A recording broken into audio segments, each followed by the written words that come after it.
One of the most important things in the life of a student is to learn how to write.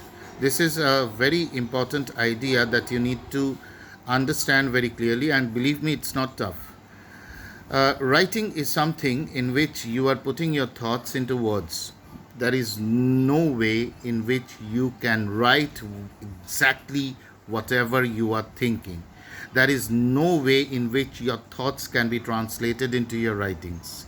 You can just go near to it. And as you become a better writer, you go nearer to it, more near, and in this way you kind of reach a particular level. But it's very difficult to reach the zenith. Very few people have done that. All Obviously you can always try to or strive to reach that particular level. uh, you become a better writer, a when you are a better observer. Try to observe the things around you. Try to have your ears open, your eyes open, but more importantly your ears open. These are your best teachers. Next is something like this, that you need to be surprised. If you stop being surprised, believe me, there is no way you can become a writer and be a better human being.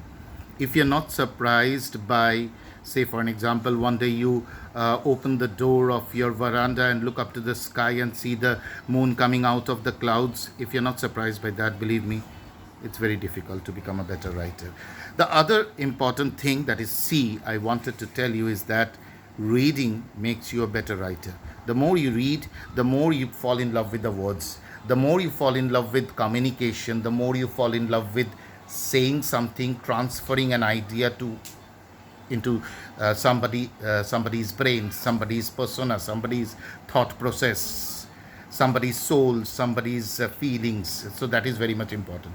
Once you read, you learn how to jumble with words. You know how to play with words. You know how to play with grammar. You know how to write a particular line in 5 different ways. That makes you a better writer. The last part is communication. You need to fall in love with communication. You need to love people. You need to love talking to them. You need to love uh, transferring your ideas. You need to love listening to them. And then you understand whether you have become a better communicator, because you know that your ideas are being transferred, and you know that you know how to judge feedbacks. That way you become a better writer.